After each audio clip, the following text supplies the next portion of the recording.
Bonjour les amis, aujourd'hui je vais vous parler de l'Algérie, un sujet sur lequel je vous avoue en toute modestie, je n'y comprends rien. D'abord, je ne comprends pas que les Français aient pu élire président de la République un mec qui, en pleine campagne, sur un territoire étranger, je n'ai pas dit ennemi, l'Algérie, s'est permis de dire que notre armée, entre les années 1954 et 1962, s'était rendue coupable de crimes contre l'humanité, rien de moins, insultant gravement des soldats qui n'ont fait que réfléchir, qu'obéir aux ordres des politiques et qui, entre nous, étaient des petits garçons par rapport à la barbarie du FLN contre les Français, mais également contre les Algériens et contre les Harkis. Je ne comprends pas que les Français aient pu élire un garçon comme ça président de la République, mais je ne comprends pas en plus que dans l'école de la République en France, on apprenne une histoire sur l'Algérie qui est juste l'histoire et la version de notre ennemi le FLN et pas du tout l'histoire de la France.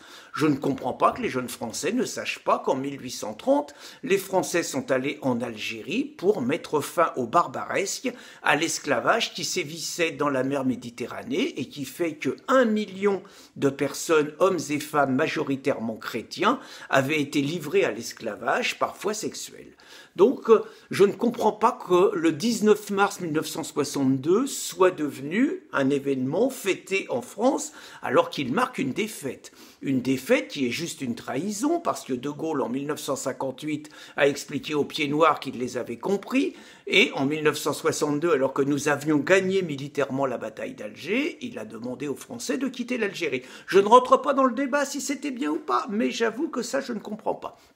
Je ne comprends pas que nos enfants n'apprennent pas à l'école que c'est les Français qui ont fait l'Algérie et que juste les hôpitaux, les routes, l'école, c'est juste un petit peu nous. Après, c'était peut-être pas bien, j'en sais rien, mais il me semble que depuis que les Français sont plus là, il me semble que c'est encore moins bien. Je comprends toujours pas qu'on ait laissé, après le 19 mars 1962, des milliers de Français se faire massacrer, égorger, violer, dans des conditions épouvantables, avant d'imposer le départ de 1 million de Français sur une population de 8 millions, avec le mot d'ordre, la valise ou le cercueil.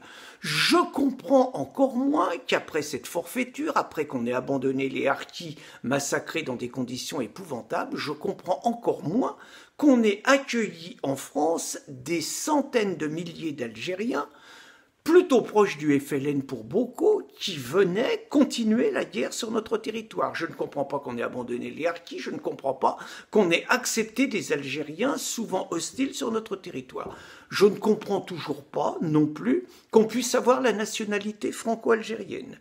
Je ne comprends pas davantage qu'ils puissent bénéficier des avantages sociaux. Je ne comprends toujours pas plus que quand il y a des matchs de football sur notre territoire et que l'Algérie joue, cela se termine pratiquement toujours systématiquement par des actes de vandalisme, par des violences. Je ne comprends pas davantage qu'une Ouria Boutelja, née en Algérie et qui en France passe son temps à cracher sur la France, sur la colonisation, à tenir des discours racistes contre les Français, soit encore sur le territoire français et ne soit pas expulsée. Je ne comprends pas davantage que des personnes qui nous imposent leurs pratiques puissent avoir la nationalité française. Et je vous l'avoue, donc, une fois que j'ai fait le récapitulatif de ce que je ne comprends pas, je comprends encore moins, alors que si je comprends bien, l'Algérie est au bord de la déstabilisation parce que Bouteflika est toujours dans le formol et qui veut faire un 5e mandat. Je ne comprends pas qu'on puisse envisager qu'il y ait un déferlement de 500 000 Algériens sur la France. Je ne sais pas, quand en Italie il y a une crise politique, on ne dit pas qu'il va y avoir 500 000 Italiens qui vont arriver. Quand en Allemagne il y a une crise politique, on ne dit pas qu'il va y avoir 500 000 Allemands. Quand en Espagne il y a une crise politique, on ne dit pas. Et pour l'Algérie, il y aurait 500 000 Algériens qui déferleraient et qui viendraient renforcer la présence des massifs. Je ne comprends même pas que ça puisse être envisagé.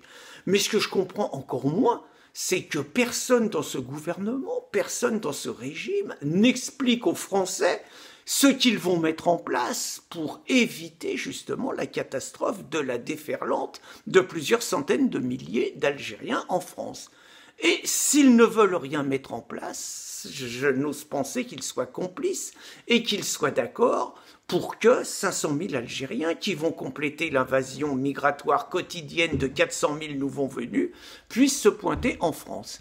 Il me semble, mais peut-être va-t-on me trouver méchant, brutal et tout, que nous avons une marine, que nous avons des forces de l'ordre qui montrent leur efficacité contre les gilets jaunes. Il me semble qu'un message de protection de nos frontières, même si, paraît-il, c'est un gros mot, il me semble que ce serait le minimum et que nous aimerions entendre cela.